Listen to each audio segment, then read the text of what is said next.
eu quero permanecer. E se ele disser, olha, a porta está aberta, quer ir? Pode ir. Eu digo para ele, fura minha orelha nas portas da tua casa, porque eu prefiro ser escravo seu para sempre do que ser livre para viver nesse mundo de horror.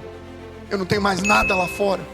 Essa expressão, fura minha orelha nas portas da tua casa, era de um costume judaico dos tempos antigos, dos tempos bíblicos, quando o escravo, a pessoa que devia algo, um valor muito grande que era impossível de pagar monetariamente, aquela pessoa agora tinha que passar por um período de escravidão, até pagar toda a dívida. Então o marido que estava devendo virava escravo, a esposa virava escrava, os filhos viravam escravos até pagar toda a dívida. Depois que pagou toda a dívida, a pessoa agora recebia liberdade. Só que tinha gente que tinha passado tantos anos como escravo, tantos anos, que na hora que chegava o dia da liberdade, aquela pessoa já não tinha mais para onde ir.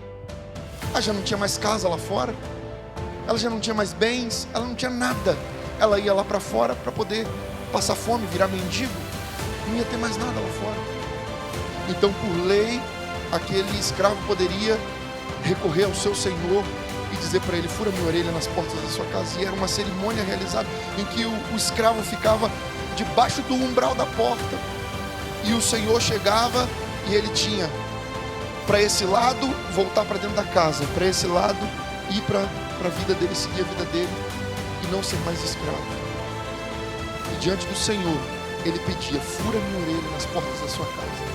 E o Senhor então furava a orelha dele, e agora ele estava marcado como escravo daquele Senhor para sempre. Mas não era um escravo que agora já não tinha mais direitos, não, agora ele passava a ser um funcionário, um empregado. Agora ele recebia salário, agora ele podia ter o tempo de descanso dele, agora ele tinha direitos que como escravo ele não tinha antes. Você já parou para pensar que não tem mais nada para você lá fora? Não tem mais nada para nós lá fora. Nós tínhamos uma dívida impossível de pagar, e Ele enviou o seu único Filho, Jesus Cristo, para morrer em nosso lugar, e a dívida foi paga, e agora nós nos tornamos devedores dEle. Então, entramos na presença dEle, entramos no reino e na casa dEle, e desfrutamos de tudo aquilo que Ele nos chamou para ser e fazer na casa dEle. Mas chega um momento em que a porta pode ser aberta. É quando a lei já não nos governa mais, porque a lei da escravidão já não tem mais poder. Chegou o tempo da liberdade, e a liberdade é dada pela graça. E quando chega o tempo da liberdade dado pela graça, é nós que precisamos decidir: quero permanecer na presença dEle, ou quero curtir e aproveitar minha vida e fazer as minhas coisas lá fora e viver minha vida lá fora? Quero fazer o que eu gosto lá fora, ou quero permanecer com Ele? A lei nos mantinha presos pelo medo, pelo pavor. Nós conhecemos o Senhor por meio da lei no primeiro momento. O medo de perder a salvação, o medo de ir para o inferno, o medo de tanta coisa, o medo de doenças e de males, o medo de tanta coisa. Mas aí, a graça de Deus foi revelada a cada um de vocês. E agora já não é mais por medo.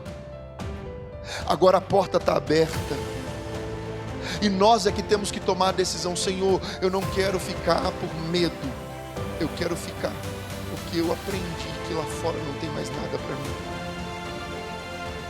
E eu não fui tratado como escravo aqui dentro da sua casa. Eu me senti um filho. Eu me senti um filho. E aí nós sabemos bem que no momento em que reconhecemos essa realidade, é quando deixamos de ser servos e somos adotados pela graça, e passamos a ser filhos e filhas. E sabe, qualquer um, ou você pode ter crescido ouvindo falar que todo mundo é filho de Deus, mas isso não é o que a Bíblia diz. Mas a todos quantos o receberam, aos que creem no seu nome, deu-lhes o direito de serem feitos, transformados em filhos de Deus.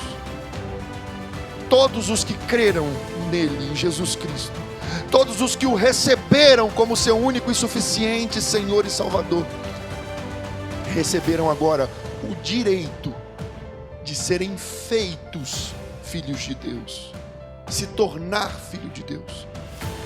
Então agora não é mais por medo do que pode me acontecer de ruim, mas é pelo amor que me foi dado dentro dessa casa, dentro desse reino. E eu digo: Senhor, eu não quero mais, não tem mais nada para mim lá fora. A tua presença vale mais para mim do que todo o ouro e toda a prata que o mundo pode me oferecer. Senhor, eu quero permanecer na tua presença. Fura minha orelha nas portas da tua casa, me deixa aqui para sempre. Eu quero estar aqui para sempre. E ele diz: olha, eu não preciso furar a sua orelha, pode morar aqui. Hoje eu assino o termo de responsabilidade com o sangue do meu filho, de aceitar você como filha, como filho, para ser herdeiro, meu herdeiro, minha herdeira e co-herdeiro com o meu filho Jesus Cristo, aquele que era o único, por isso era chamado de unigênito, agora passou a ser chamado de primogênito, ou seja, o primeiro dentre muitos outros filhos, onde você e eu estamos incluídos. Somos herdeiros de Deus e co-herdeiros com Cristo, pela graça. Aleluia!